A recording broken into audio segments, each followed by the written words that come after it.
The Interpretive Association has been around since 1988. It was established as a nonprofit, a 501c3. The intent back 25 years ago was to partner up with the public land managers, Forest Service, BLM, and help them to interpret the public resources so that it would create a better experience for the public when they visit those public lands.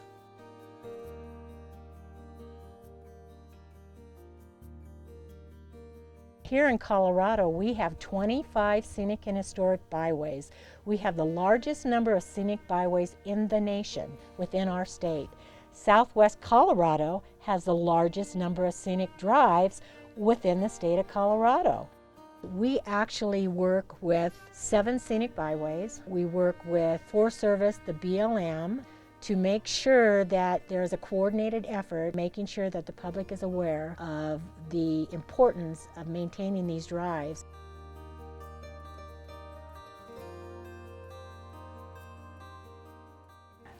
Well, I think a lot of the things that we've started to see in historic preservation is that a lot of the communities had groups that were trying to save the buildings within their city limits, but there weren't as many out in the rural areas.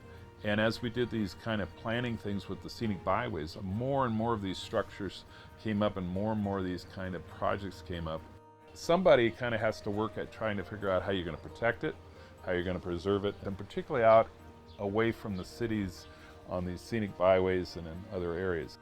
We're working with the Colorado State Parks and Wildlife to find a preservation or a management program for a couple of properties in Escalante Canyon. So we submitted nominations to Colorado's Most Endangered Places and nominated the Ben Walker Homestead Cabin and Captain Smith's Cabin, and we located a historic water wheel on the Gunnison River.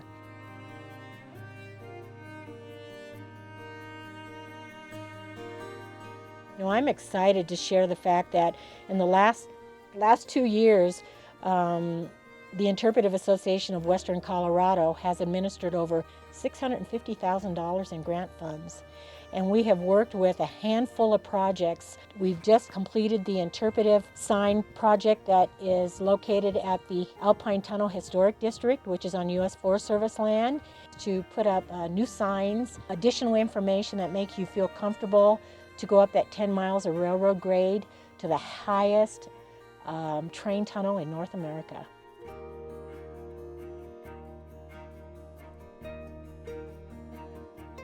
The hanging flume is 10 miles long. It is the longest historic structure in the state of Colorado. And there's a great pullout where we have spent a lot of time and money interpreting the hanging flume. And just recently, in the spring of 2012, we were able to come up with private funding with the cooperation of BLM to reconstruct 48 feet of that hanging flume.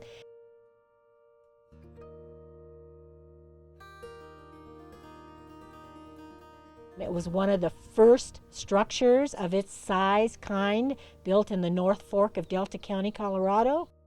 When a microburst came through in the summer of 2010, it took off 1/4 of the roof and it knocked down some of the brick walls. And we nominated it to Colorado's Most Endangered Places, and we were successful in getting it on the 2013 list. We were also successful in applying for a state historic grant to do a restoration plan, which we are now in phase 1. Phase 2 will be raising the funds to reconstruct the barn and to bring it back to its original condition.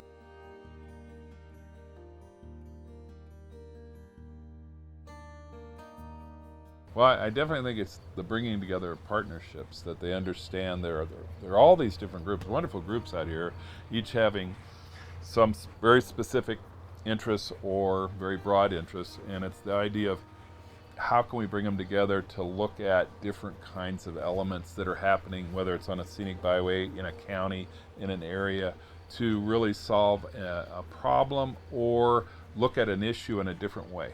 And I think that they have that ability. And then how do you interpret that and bring that information to people that it's going to be enjoyable, readable, viewable, exciting, that they're going to get something out of it.